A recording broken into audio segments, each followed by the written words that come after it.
बातमी नंदुरबारमधून। नंदुरबारमध्ये इंधन टंचाई कायम आहे। पेट्रोल पंपावर नागरिकांची मोठ्या प्रमाणात गर्दी पाहायला मिळाली।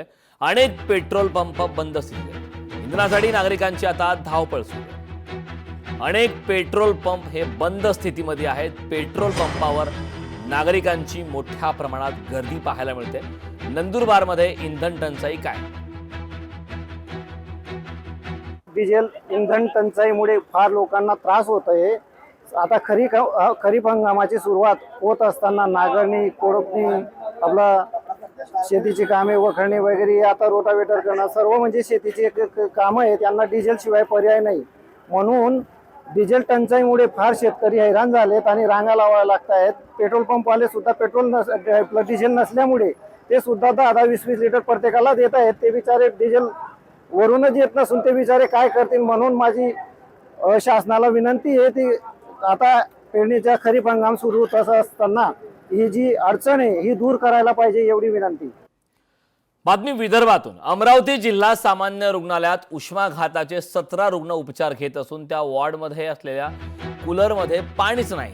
वॉर्डमधील कूलरमध्ये पाणी नसल्याने उष्माघाताचे रुग्णांचे हाल होत आहेत। तापमानाचा पारा हा तब्बल 46 अंशावर असल्याने उष्माघाताच्या रुग्णांमध्ये वाढ झाली।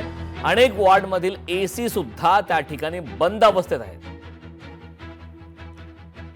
अमरावती जिल्ह्यामध्ये तापमानाचा पारा जो 46 अंशाच्या वर गेला, त्याचमुळे उष्माघाताच्या रुग्णांमध्ये देखील मोठी वाढ होत आहे। अमरावती जिल्ह्यामध्ये जर पाहिलं तर तब्बल 16 उष्माघाताचे रुग्ण आढळले आहे। मी सध्या अमरावतीच्या जिल्हा सामान्य रुग्णालयामध्ये आहे। काका काय सांगा, या ठिकाणी कूलर चालू आहे, कूलर थंड आहे वाटतं का इथं? नाही, गरम आहे एकदम। कूलर गरम मारतो। मला 4 दिवस ऍडमिट झालं, पण गर्मीमुळे एकदम माणसाचा जीव घाबरतो आणि इथं थंडावा लागत नाही, पंखे पण गरम मारतात।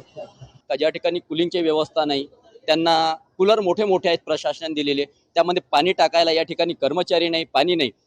अमरावती जिल्ह्याची लोकसंख्या 35 लाखाच्या वर असताना हा 200 बेडचाही दवाखाना अमरावती जिल्ह्याचा नाही, ही एक शोकांतिक आहे। आपण या ठिकाणी करोडो रुपये येत असताना आपण या गादी पहा, ह्या बेडची ही डिस्चार्ज गादी झालेली आहे। म्हणजे या ठिकाणी जे रुग्ण आहेत, रुग्णांची व्यवस्था जे करायला पाहिजे ती शून्य मात्र व्यवस्था आहे।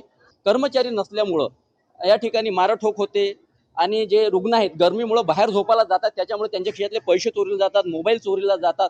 अनेक प्रकार अमरावती जिल्ह्यामधून आलेल्या रुग्णांसोबत या ठिकाणी घडतो। रुग्णालय प्रशासन आता तरी रुग्णालय प्रशासन आता तरी जाग येणार का, असा संतप्त सवाल जो आहे रुग्णालय प्रशासन असतील आणि सामाजिक कार्यकर्त्यांनी उपस्थित केलेला आहे।